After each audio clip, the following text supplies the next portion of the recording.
Have you ever driven through a neighborhood that was familiar, but as you're driving, you notice something in a new way, something that you hadn't seen before? A few weeks ago, I had a friend from out of town visiting, and he asked me if I had eaten at a restaurant in our area. And to be honest, I had driven by this restaurant every single day for an entire year, dropping my daughter off for school. But not once had I thought about eating at this restaurant. Not until my friend pointed that restaurant out to me. He told me that it was under new management, told me a little bit about their menu. And of course, after his visit, I decided it was time for me to try out that restaurant that I'd driven by so many times. So I did. I took my family in and we looked at the menu and we picked out items. Can I tell you, I've been at that restaurant now multiple times. In fact, just yesterday, I stopped by that restaurant to pick up food to take home to my family. My hope and my prayer for this study is that even though we are driving through familiar territory as we study the Gospels, my hope is that we might be able to point out some things along the way, along these familiar roads. And that as we do, you might find that there's something for you, something fresh, a meal that you've not yet tasted. Something from the Gospels about Jesus that can fill you up, that can, once again, help you to understand Jesus in a new way. My hope is also that you'll be able to pack some of those meals up, that fresh bread up, and take it to others and recommend it to them. We're going to be studying the four Gospels in this series, and it's meant to be an introduction to the four Gospels. But as we study them, we're going to study these four accounts, but of the one Jesus. In fact, I love what Mark Strauss says when he gives his introduction to the Gospels. He says these Gospel accounts are four portraits, but they're four portraits of the very same Jesus.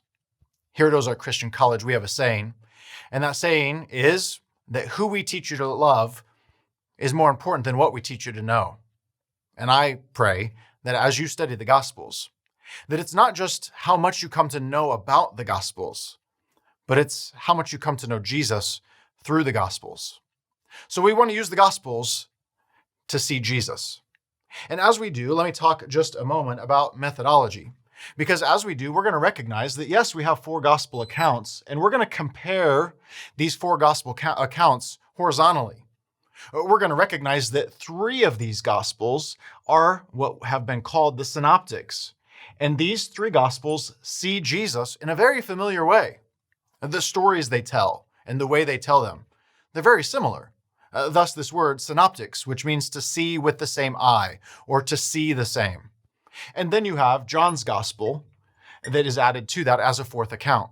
We're going to compare these Gospels horizontally and look at each of them. And one of the things you'll recognize is that they are very unique. Even though you have the three synoptics, there are some details that are unique to each of those three Gospels. So what we also want to do then is we want to compare them vertically. And as we compare them vertically, we'll recognize that there are details that are unique, but those details often become themes in each of those Gospels that teach us and tell us something about Jesus that each one of the authors wanted us to know. You see, they wanted us to see Jesus for who he was. Matthew, if you could listen to Matthew's Gospel, he might say something like this: I want you to see Jesus, but I want you to see Jesus as the promised Messiah, the Son of David. I want you to see Jesus as the King, and I want you to declare your allegiance to him. I want you to see Jesus as the teacher, the new Moses, the one who's standing on the mountain and giving the teaching from God's voice. I want you to hear Jesus and his authority, but I want you to build your life upon him. I want you to build your life upon his wisdom. Matthew might say, I want you to know that Jesus is here with us because God has always wanted to be with us. See, Matthew, in his own way, in his own account, as we compare Matthew to the other Gospels, some of these themes pop out. And Matthew is saying, have you seen Jesus? And asking us the question of discipleship. So will you follow him? Will you declare your allegiance? Will you build your life upon him? Will you trust that he's with you? Mark might say this. Mark might say, are you going to walk away from moments where you are tempted to walk away in fear, but walk away with boldness and courage because of the power and authority of Jesus? How will you walk away from this story? Will you walk away trembling and afraid? Or will you walk away telling other people the good news about Jesus and what he has done? Luke might ask the question, will you walk away from this account recognizing with certainty all that Jesus has come and all that he has said and all that he has done? You see, Luke, as he puts his account together, one of the themes we pick up on is Luke wants us to know that over and over again, witness bore testimony to the truth of who Jesus was and what he came to do. Luke might want us to know as well that Jesus was for people that other people weren't for. And so we'll pick up on some themes in Luke's gospel to see that Luke over and over again reminds us Jesus was for the poor. He was for the outcast, the tax collector, the sinner. Jesus was for the Gentile. And so Luke's gospel gives us this perspective of Jesus, the same Jesus, but he puts an accent mark. And he calls us to walk away recognizing not only who Jesus was, but then reflecting on who we are as his disciples. John's just going to point blank ask, do you believe? And he's going to give us evidence of why we should believe. He's going to put Jesus in a courtroom with all kinds of witness testimony. And he's going to send us out from his gospel, challenging us to believe. And he's going to say this, because by believing in Jesus, we will have life in his name. So we're going to walk over the next several sessions through all four of these gospels, and we're going to compare them horizontally. In fact, one of the things I'm going to challenge you to do is I'm going to challenge you to start by reading each of the gospels individually. Start with the Gospel of Matthew, and over the next few days, the next week, read all the way through the Gospel of Matthew.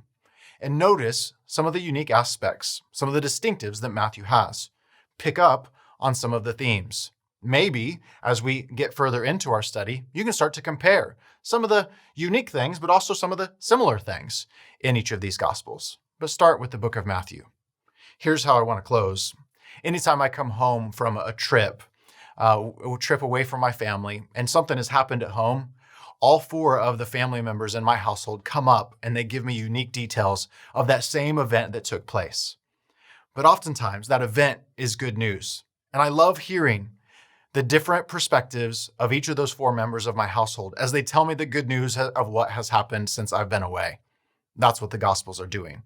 They are declaring this good news about Jesus, but they're coming at it from different perspectives so that you, as you come at Jesus, you can see all these attributes as you see him in all of his glory, three-dimensional, and as you worship him as a disciple.